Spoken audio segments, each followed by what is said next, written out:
Welcome back to Deep Dive with Dr. Fitz. I'm your host, Dr. Sean Fitzpatrick, Superintendent of Schools here in the Schuylkill Haven Area School District, and we are on location in my office. And what does that mean? It just means that every other space is so busy leading up to Thanksgiving that we've been kind of relegated to sitting at a tiny round table in my office. But this is Season 3, Episode 14. Special guest to my right, Mr. Mykal McCulloch, Parks and Facilities Manager at Schuylkill Haven's Rec Department.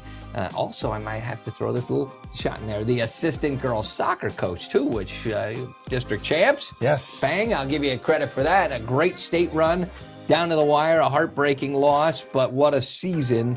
And a lot of players coming back, so I know you're excited about that. Super excited. Yeah. Welcome to the show, by the way. I feel like royalty. I've watched these videos, and I'm like, now I'm here. You are part of it. Yeah, very particular. When we were back in the green room, he wanted only red Skittles, and we accommodated all of his very high-level requests to be on Deep Dive, right? We're excited. We have a sort of off-the-record partnership that has existed for decades between the Rec Commission, the school district. We've worked together on tons of initiatives, from sharing gymnasium space to fields and pool and everything in between. But I think the bottom line, and people are going to find out today, we're in it together. Correct. And we as a school district, you as a rec department, we're here to support the community, and we are stewards of their money, their land, their properties, all of those things. So this is exciting. I'm excited to have you on board. And let's get into it. First of all, tell us about who you are. We got to find out who is this masked marauder to my right here. Listeners may not know yet, but tell us about yourself, your role as the manager for Rec and Parks and Facilities. So I actually took my position about 7 years ago. I was coached several teams through the rec programs, and then it was brought to my attention, is it something that I would like to do? And at that time, I was sitting behind a desk every day, all day, and got the chance to do it. And it was something that would be dealing with the community, be outside, and it took no hesitation at all for me to say that was the direction I needed to go. So I take care of the parks, the playgrounds, our outdoor space, the facilities. Anywhere you see in town that is a rec facility is my responsibility. So the upkeep, changing things, updating, all kind of falls on my plate. Great. What is Haven Rec? What are the main services, responsibilities that your team handles throughout the year? For those that say, well, I'm not too familiar with what they do, tell us, what is Haven Rec? So Haven Rec is, it's actually different than many recs. We're actually through the borough. So what we do is we have sports teams, clubs, we do adult programs, we do senior activities. Yep. We do events in town, the town fireworks, that's us. The ice skating parties, that's us. The fishing rodeos, that's us. Anything that has to do as a community activity or a kid's activity comes through us. Awesome. When you think about the mission of Haven Rec, what do you feel is the most important thing for our community to understand? What's the mission? Our mission is to provide anything that is for the kids of the community. We want to make sure that they have every opportunity at a young age when sports are fun, and it's fun to do activities, and it's fun to get out there and play and walk the park, fish, anything like that. But also from the community base, from an adult standpoint, is make sure that we have an adjusted agenda for them as well. So we have activities at the recreation building, and we try to provide just a place to be with a family. Yeah. I mean, I think is what it stems up from. And I think it's to provide that community, somewhere to go, something to do, an activity.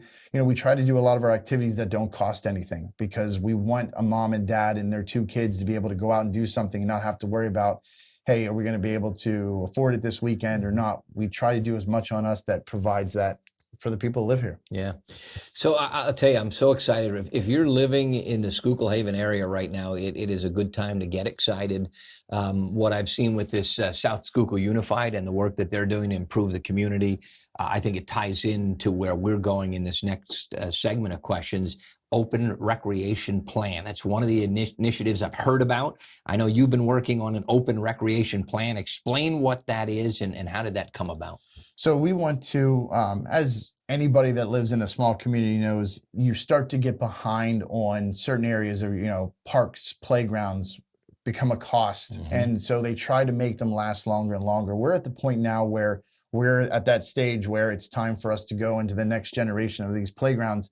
So what we need to do is an open space plan. And what that is we have a group come in and they will basically do a path for us and show us the direction and the stages that we need to do that. They'll take and look at all of our green space, all of our parks, our playgrounds, our facilities, our basketball court, the offices, everything, even down to our staff, to make sure that our staff is where it needs to be. And then basically they'll give us a guide to go out and get grant funding or anything that we need to fill those projects from there on. Sure. But in this day and age, you absolutely have to have this open space plan to go anywhere you want to go.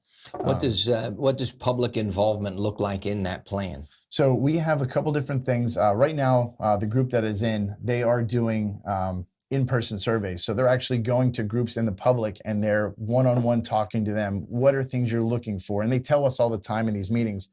It can be a wish list. It can be something that you'll never get, or you can just imagine. It's not too small, just say it. So we get that. And in that, they will give us a list of things, your 1 through 10 of things that everybody's looking for. And then we try to start pinning them as projects going down the line. But the public is a big thing.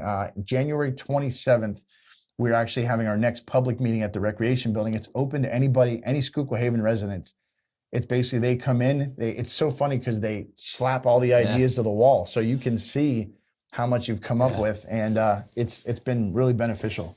Anybody that knows me knows I love that. Some of my greatest ideas were really, really off the wall concoctions that people said, is this guy serious? I remember one conversation with our food service director, Patty Daly, and I said, we need to start growing some of our own food. We need to teach the kids where this food comes from.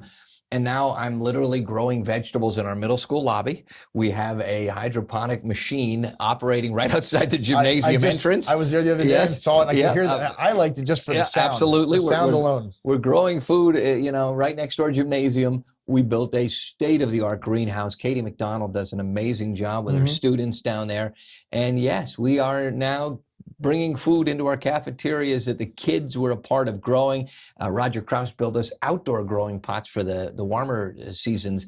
So we really have, taken it. The indoor practice facilities and things of that sort, they all begin with this crazy concocted idea. And then some way when you start to say, well, maybe we can do that. And maybe we can get some support for that. So I love that. I think that's awesome. All right, so we got public involvement there.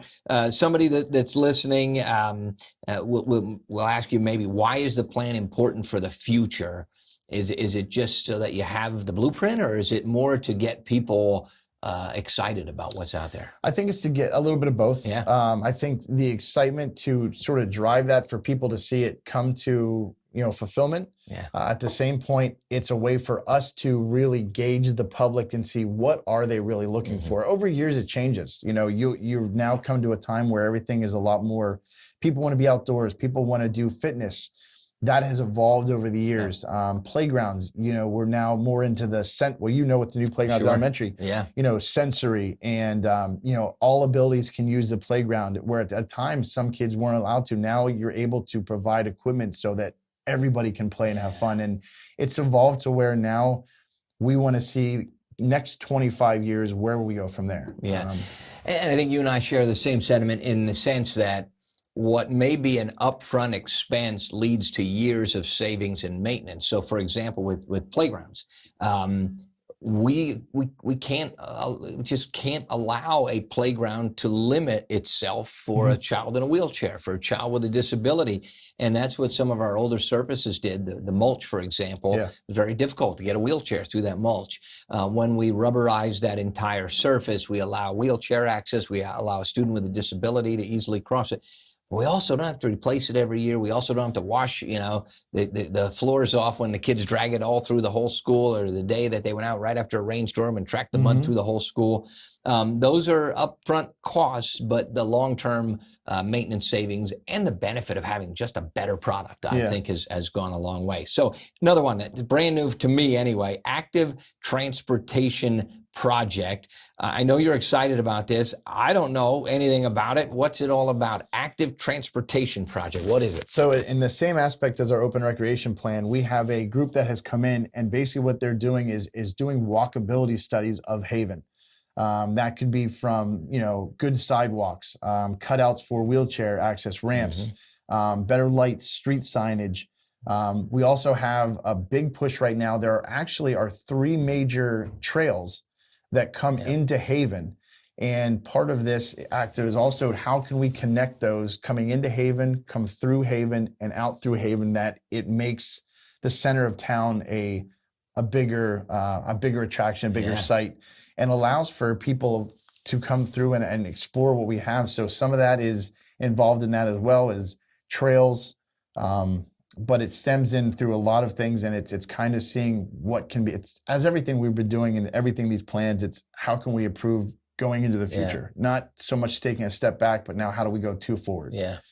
So it's a great plan, and Mandy Fitzpatrick, she is a big lead in that and has done a lot of walking. I went out and walked one day, and I will tell you this: I walked everywhere.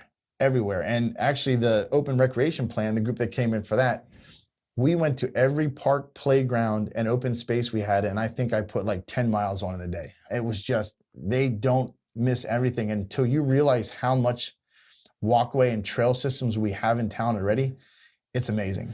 I love hearing that's going forward, because it was introduced to biking in the last year or so. That was one of the initiatives my wife and I have taken on, and we started down at the Auburn Trail. And the work that they've done building and creating that trail, we will leave and ride our bikes all the way down to Cracker Barrel in Hamburg, have breakfast down there and ride back. Nice 20-mile bike ride on a beautiful trail. And what I think we're all starting to see is, I think about towns like Ocean City, New Jersey, and Jim Thorpe, Pennsylvania, that the towns have embraced the idea of being this hub, a special place that you can come and do all kinds of activities. And from Island Fest to the trail systems to the potential to use the waterways, the river, the kayaking, we've talked about rentals, bike rentals, and kayak rentals. Just expanding who we are as a community is what's really exciting, especially to me, obviously. But what long-term benefits do you hope to see once these projects are fully implemented? I think I want to see a step forward in people coming into town. I want to see it be something where it benefits those people that are at the age where they're going to go off to college and wanting to come back to town, raise their families in town. I want to see it for those kids, people that are biking in town, to make sure it's safe, it's secure, you have access to everywhere you need to go. It basically comes down to it, streamline, make it so that everybody, even those people that want to skateboard or they want to go on their scooter, that they have a place to a nice proper sidewalk and stops, lights, and signals and everything that they can move in throughout. But when it gets back to it, even those people hiking, you wouldn't think people would hike from out of the area, but they do. And we're talking about all the way above Frackville, all the way down, like you said, to Auburn. There's 3 main trails that come right into town. So to see people enjoy them coming down the trail, stopping in town and continuing, it's going to be something. It's going to be something neat to see. Let me throw in something else here that I don't think everyone even thinks about, and that is what the work that you're doing, the work that we're doing as a school district, even what impact that has on someone's property value. When you let your town go and you stop taking care of these things, and you stop investing in better sidewalks, when you stop investing in your schools and your campuses, get run down, and you let them, just look decrepit, so too, you see your property values diminish. And what I love to hear is when a family comes in here, registers their kids and says, we wanted to live in your school district. We've been searching for a house here for 3 years. We've been watching the market. Every time a house goes for sale, it seems to be sold in a week or two. That goes back to the work that you're doing in the community and all those things that we talked about. And I hope we can work together and do the same in our school system, that when they send their child off to school, or even someone that maybe doesn't have a kid in school says, well, I know that if I buy a home there and I sell it in 3 years, I'll probably get more for it than I paid, because I know that as a community, homes are in demand. And living there is something that people take pride in. All right, programs, activities, youth development. So you have a wide range of programs and activities. Highlight something that you're especially proud of right now. I would have to say probably our Biddy basketball program. What's funny is I played in the Schuylkill Haven Rec Biddy basketball program. My brother played in it, and I said, it's been there, and it's one of those things where everybody you talk to, whether you're Pottsville, Blue Mountain, wherever you go, somebody at some point has played there, and we've continued it. This year alone, we have almost 240 kids in our program. And it never decreases, it increases. And then we're at the point where I think we have it down pat. So we're so good at doing and running our programs that we now are getting people. We have like a Schuylkill Haven list and then the secondary list for people coming from outside the area. I just think that's pretty cool. And then, like I said, the fact that I played in it myself and I was a Blue Mountain kid, it still is what it was. So your father and I have talked a lot about can we get more youth volleyball? Can we introduce kids earlier in our community to volleyball? Because that's what I don't think anyone understands, that when we pick up a freshman in our volleyball program, in many instances this is their first real attempt at organized volleyball. So I know I love to see it across other sports, and we're looking at expanding more junior high sports, even here at our school level. We added the football program. We're increasing track and field. We've had, the junior high participation in cross country. And now, of course, we're looking at softball, which is another field that we'll need. And we're working on all that stuff. That's a whole other story for another episode, though. So you talked about building programs that eventually feed into our middle school and high school teams. How are you working towards that goal? What's nice now is we offer baseball at the youngest level. We have the Schuylkill Haven youth softball plays at our island field and practices there. The Biddy basketball program. We work with the Schuylkill Haven youth soccer. They do all their games and practices at the island. So it's become one of those things where we're trying to become that feeder system where you come in and a kid comes in and says, I'm going to try t-ball. Likes it, loves it, stays with it. Comes in and says, I don't like it too much, but then says, you know what, basketball. I really like basketball.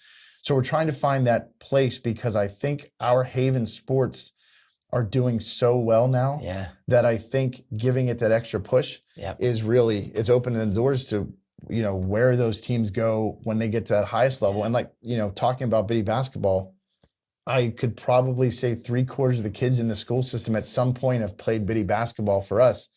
And that's something we like to see, that they carry on with it. Even coaches' involvement. We get a lot of coaches that'll be involved, come to our games, check out the kids. We have players, students now that are playing will come. I have ones that work for me, will ref games, or they'll help coach. So they're involved too, but it's really building those programs. I love seeing this sort of resurgence in flag football, boys and girls. I'll be honest with you. We do a whole episode on our Powder Puff game because it is such a rivalry, and juniors versus seniors, and the stadium is rocking that night. And typically the weather is a little iffy, and we get maybe a light layer of snow to add even more, to the ambiance there. But I'm seeing more and more kids, and my sons both came over from back then Blue Mountain to play in flag football program run by the police department. And I've talked to Chief Walcott, I've talked to Coach Farr, and I said, listen, we've got an indoor turf field now. So looking at doing some more this winter and trying to get kids inside, and I'm hearing rumblings that we may have some flag football being played indoors. But I just love it. I love that these kids are active. When someone says to me, what's your focus? It's just to keep kids active. Absolutely. To get them off the phone, to get them off the video games.